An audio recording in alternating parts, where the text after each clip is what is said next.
Coming off a disappointing loss and an effort, you know, I felt we had a good game plan going, and there were pockets in the first half that I was really proud of. And you know, you all saw the game, and as the game went on, right there, last 3 minutes of the first half, that they started to skip away from us. Securing the ball, that's a big deal. Being able to block up front, keep all that pressure off the quarterback, that's a big deal. Staying on task with the change, that's a big deal. And we missed that. So that being said, you know, I think that's enough to say about last week. I am in the business, and as well as our players, that we put to rest the game, and we've done that with our players. So for me to rehash, you know, I really have nothing else to say but what I've said in that statement. Looking forward, because I do believe this is the task for our team, is to be able to respond in a week like this, where our country was called to do that years ago.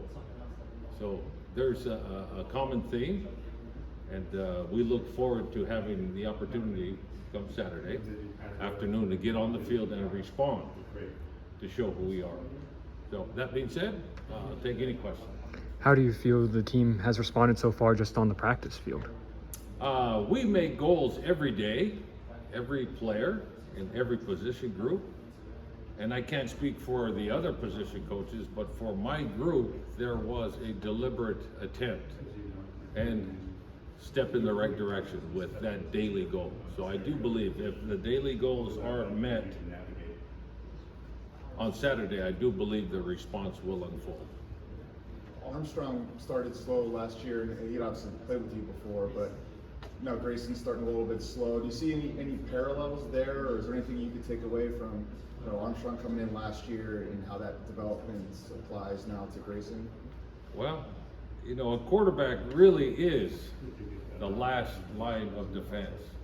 And when your quarterback's struggling, that means all the other parts around him are struggling. And it just shows up on his doorstep. And in both instances, no, we do not block the fronts with a high enough level. So now the quarterback's in jeopardy. So that's indicative to coaching. That's indicative to playing. That's indicative to how physical we can be in the fronts. So we look forward to developing ourselves earlier in the year in that way. So is that kind of the solution there to get Grayson going and start the offensive line? Is that what you're saying? Everybody, those other 10 guys, there's not one guy on there that's given a pat on the back. No, when that quarterback struggles and is not getting off to a fast start, there's so many elements around him that are disconnected. And that's what we're seeing. What are your impressions of high tech? And I think you have a background with their coach, sir. Just your impressions of what you're going up against. Well, Sonny coaches the offense, and as a former player, but his defense is well schemed. It's a different version of our defense, but similar, but very different. In that you know, the linemen and the backers and the safeties, those all have the same names, but they play in way different spots with way different things going on. So a huge task for us on offense to match that clever. It's a college defense, and very effective in its own right. So we've got a task ahead of us that will require football IQ.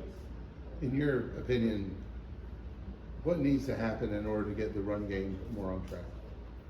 Oh, those 10 guys on the field, well, now 9 because the quarterback's not involved in that, but now you're talking about a 9-guy event. And no, when the run game is not clicking, we are not connected. So every time that ball's run, there's a 9-guy deal going on. Same thing. I'm not blaming the running back one lick. When that thing's not working, it's those 9 guys up there. That's the effect of it.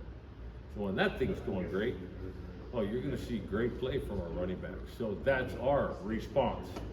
9 guys, run the football. Everybody be on the same page. Assignment, technique, pad level, and how much effort and strain you put in. So that is what's at play. This isn't necessarily football related, but I did want to ask you, since it is September 11th, your memories of 9/11 when it happened, where were you, and kind of what was going on in your life at that point? Well, I was in Lubbock, Texas, and we were preparing for an opponent, and one of the student assistants popped in and said, "Coach, man, y'all might want to pay attention." We go, "Close the door on your way out." "What do you mean we got to pay attention? We are game planning here. This is monumental stuff we're doing."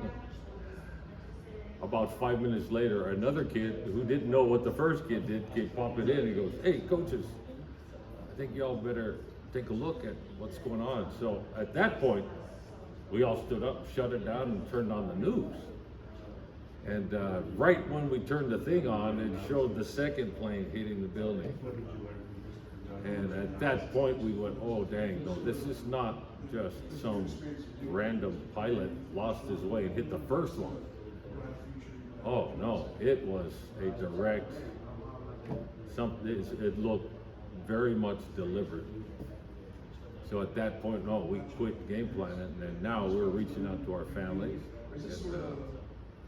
And, my wife at the time was working at Sears, and that was probably 4 miles from where I was. The phones were out, cell phones, landlines, all the phone system just blinked across at least there in Texas. But she had enough wherewithal that she went over to the junior high and got the kids and took them home. So, yeah, we stayed there, and our players, and we still practiced. We didn't know what to make of it. By the end of the week, it was clear that college football was not going to happen that weekend. So, yeah, Coach Ruffin and I were just talking about it because we were on the same staff at that time. All right, thanks, guys.